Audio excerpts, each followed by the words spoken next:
Hello, everybody. Buddy Webb, Midland, Texas. I got a video this morning you're going to find really interesting. I'm going to call it The Murder of Mike Lawhon. He's the young previous owner of this home. I suspected he was murdered here right before I moved here, and I have some new evidence on that. I've made other videos about him, but this one is going to, I think, really convince you. I mean, I don't, any normal person should be convinced that Mike was murdered here before I moved here. So let's just go over the evidence, and and that way it's not my word against their word or whatever. You can see what I'm seeing, and it's pretty clear. Law enforcement should be investigating this. Here, let me start. I got a little short write-up on Facebook that I titled, "Why do I believe that Mike Lawhon was murdered here?"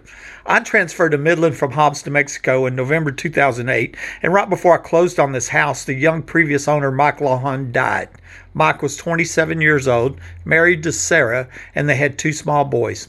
I was told that he accidentally died by overdose, and I had no reason to doubt that at the time. I'm now convinced that he was killed here and taken to Fort Worth. Okay, this happened the week before the 2008 oil show started, which obviously is a factor since it's now known there's an underground home in the backyard that was used for the oil show parties. This is where it's believed a young girl was murdered during the 2010 oil show parties that my friend Angie was at. A former neighbor, Marilyn Delugi, told me twice that Mike died in this house, and one time she lowered her voice and said, "I should know, right?" She lived directly across the street, so yes, she should know.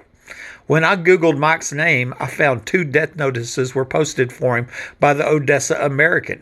The first one said he died in Fort Worth, but then 4 days later they posted a second one and changed the location of death to say he died at his residence. Okay, I've never ever heard of that happening in my whole life. Okay, confirming what Marilyn had told me.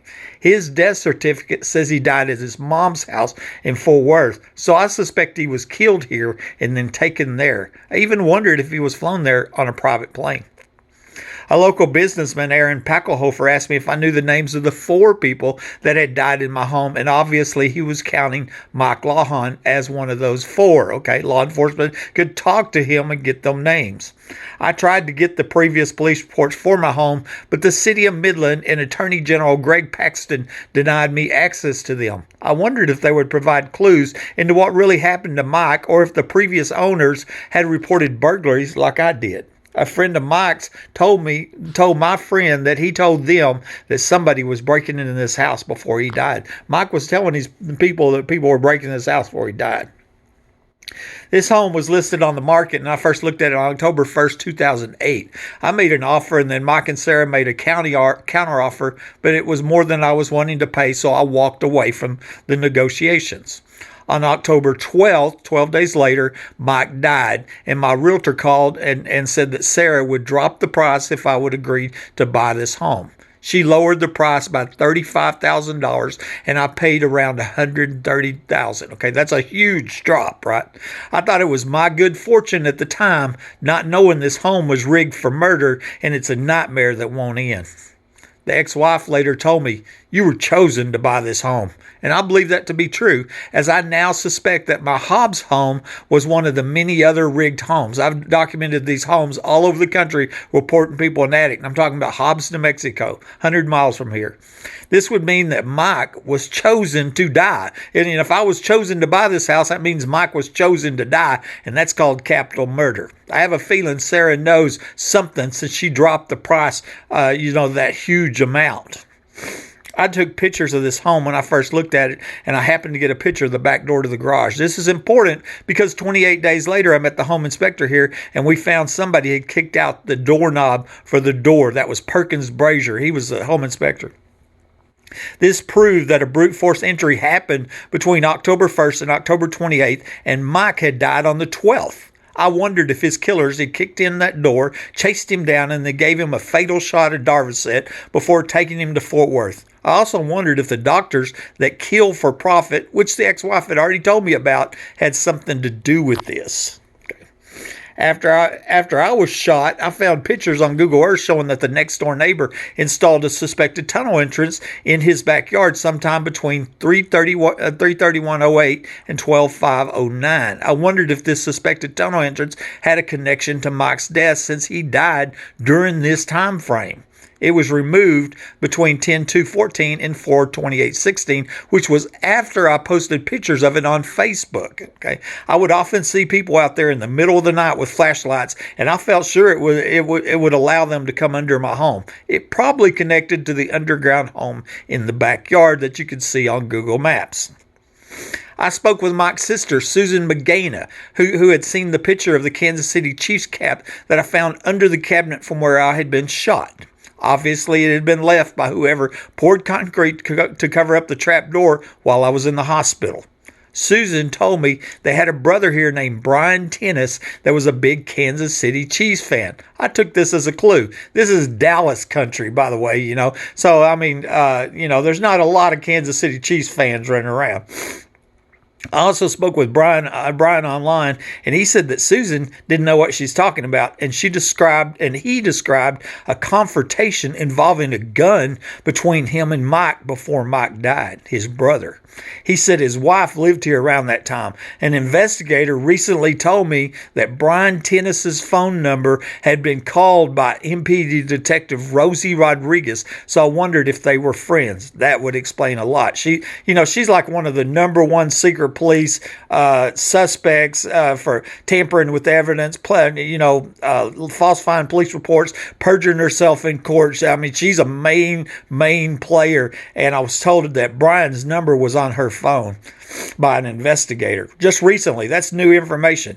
Now that I don't know how she knew that, but she was an investigator. Now that proof has been found showing the premeditated murder attempt on my life, then it makes sense that the same people that tried to murder me also murdered Mike. They're killing one homeowner after another, and I was just the next guy after the last one. This must end. I think we can all agree to that. I'm going to show you the proof pictures here.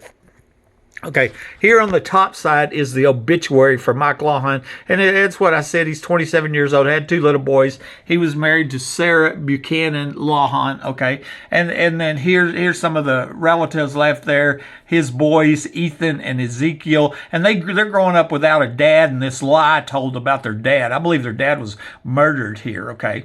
And so then the mother, Sarah, her father, David Buchanan, I met him when I first looked at this home. He was here, okay? Mike's survived by his parents, Sue Tennis, who's now dead. That's one of the places that Mike said that had died out in Fort Worth, was Sue Tennis's house, okay? And then Jack Lawhon was the dad. And here's Susan McGaina, the sister that I spoke to on the phone. She gave me evidence. Barbara Pickering, and I believe that's a sister. That's a real hateful person. I'm going to show you a message from them. I think that's a suspect. And then also Brian Tennis. And it was Susan that was giving me clues about Brian, okay, telling me that he was a Kansas City Chiefs fan. And it was Brian's number was found on Rosie Rodriguez's phone, okay, supposedly. And here's Odessa American. This is crazy. They posted a death notice on the 14th saying Mike died in Fort Worth. See it, Fort Worth? Okay, 4 days later, they posted a second death notice and changed the location of death, say he died at his residence. That confirmed what Marilyn told me. The neighbor had told me twice Mike died in this house. So I believe he was murdered here and then taken to Fort Worth, okay? This is the screenshot of the conversation between me and Brian Tennis, the half-brother of Mike Lawhon, and I'm telling him what Susan had told me, and he says, Susan does not know what she's talking about, okay? So one of them isn't telling the truth, either Susan or Brian, okay? And then here we go. My brother choked his ex-wife with a rifle and then had to be talked down by me, okay? And so you can see that there was a confrontation between Brian and Mike Lawhon before Mike died with a gun, okay? medical case records. Okay, this is showing the address. This was Susan Tennis's house, his mom's house in Fort Worth. That was one of the homes that where he said he'd die. And this acute propoxyphene intoxication, I googled that and I found that was a rare poisoning. Okay, and I mean it was actually in the medical records. It said a rare poisoning, and it's a Darvocet overdose is what it is. There was time of death 5:30. So I'm trying to look at the time. Well, if he was killed at midnight and then flown to Fort Worth, and here's how much time. Here's the doctor that examined that, because I believe that it looks like either the doctor made a mistake or the doctor is dirty, one or the other. But because I believe Mike was killed here and taken to Fort Worth. I just Google Map how long it take. If they flew, is an hour and 15 minutes. Okay, but if you drive, it's a 4-hour drive from Midland to that home, and basically from my home to his mom's home there in Dallas. So and so I wondered if some wealthy oil men that connected with oil show parties had actually flown in a private plane, and just because that kind of makes sense. Okay.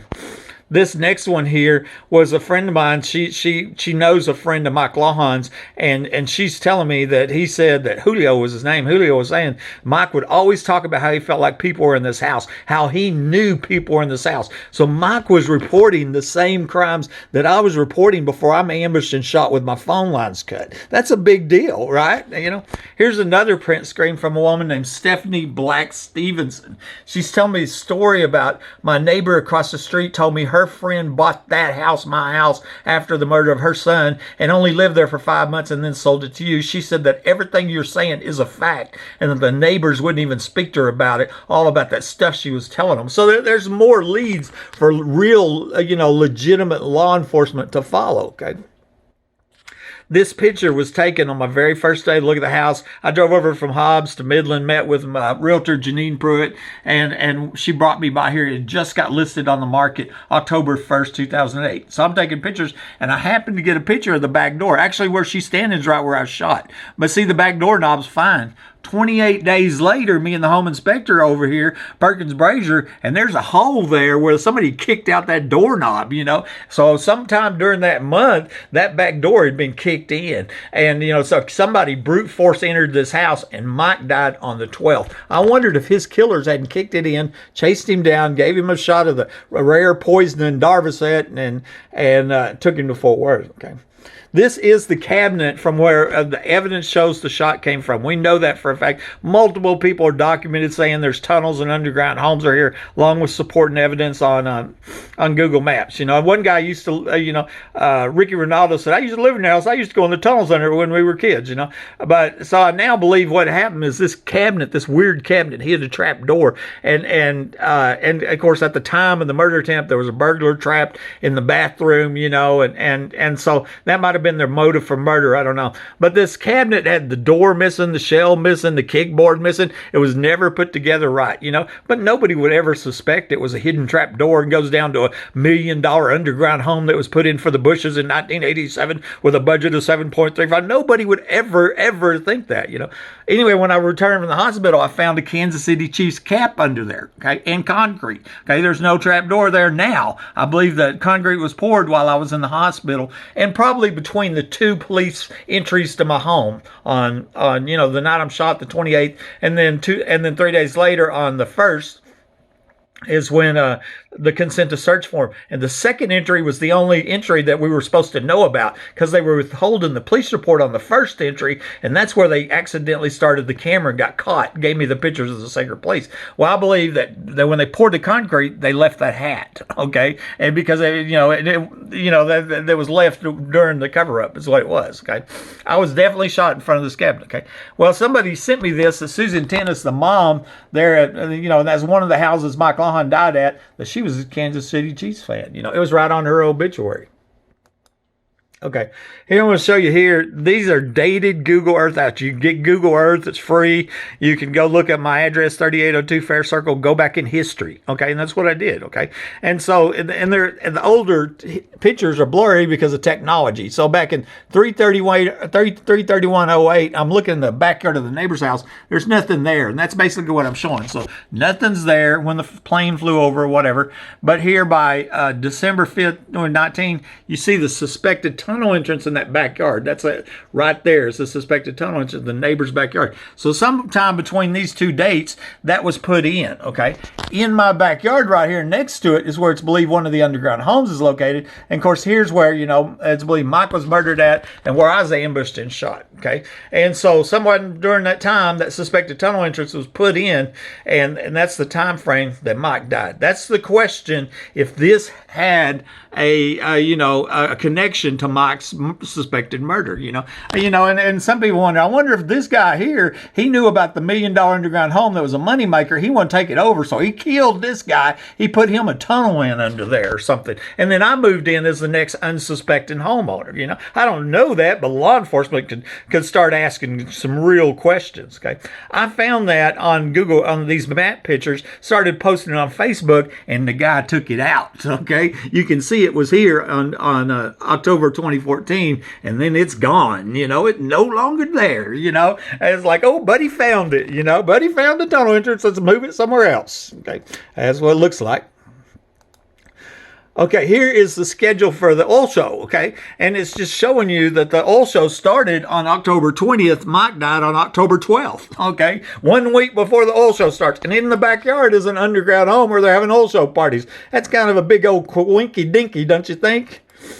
Okay, here I want to show you here, and I showed this just 1,000 times on Facebook. You'd go to Google Maps, put in my address. You look on the map screen, you see a big building in the backyard, a big bunker in the backyard right here. Okay, here's my house, here's the bunker. But you look above ground and you couldn't see it. So the map screen showed a big bunker in the backyard. And then all these people are documented saying that underground homes are here. One of them was a guy running for sheriff, it's just all kinds of different people saying underground homes are here. Google Maps is showing an underground home in the backyard, and that's what I'm showing here. And there's also the big screen here. Here's the neighbor. Here's the suspected tunnel entrance. Here's where the underground home's located. Here's where it's believed Mike was murdered, where I'm ambushed and shot, okay? And then even here, it looks like a tunnel was cut coming from Home Depot directly at my house. You can see where the difference in the color of the asphalt there, I showed that to Homeland Security. I showed them where the suspected human trafficking murder tunnel was at. 2 weeks later, the ground's dug up. They poured concrete there, It's just been lawlessness. I believe the people, those little parties, were parking in front of the Home Depot store, going underground here, coming through this tunnel, and in the backyard was one of the $4 million underground homes, and that's where they were having the parties at. And that's where they're forcing the little girls to prostitute, and then that little girl was murdered in 2010. Okay.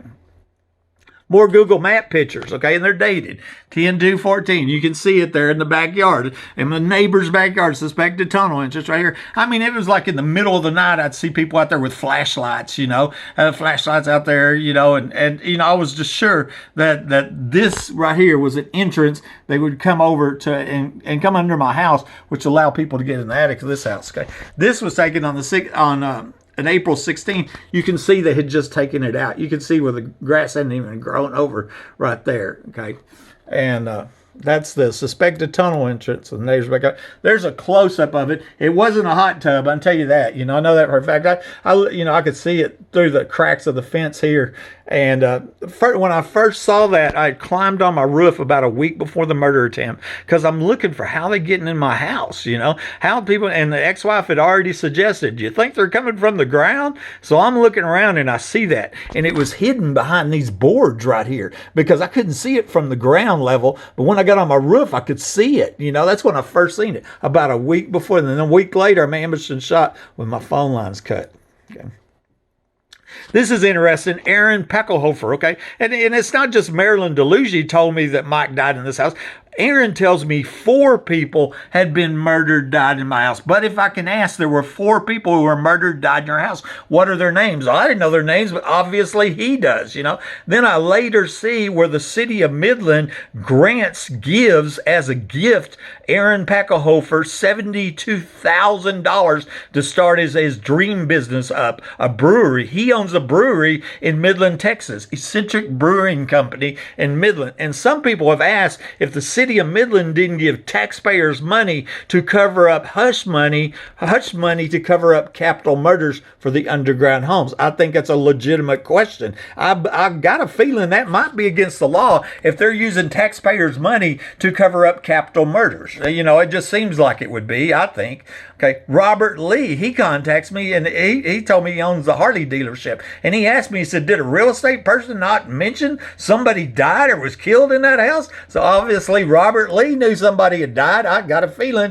Mike Lawhon. Okay, and then here I want to show you.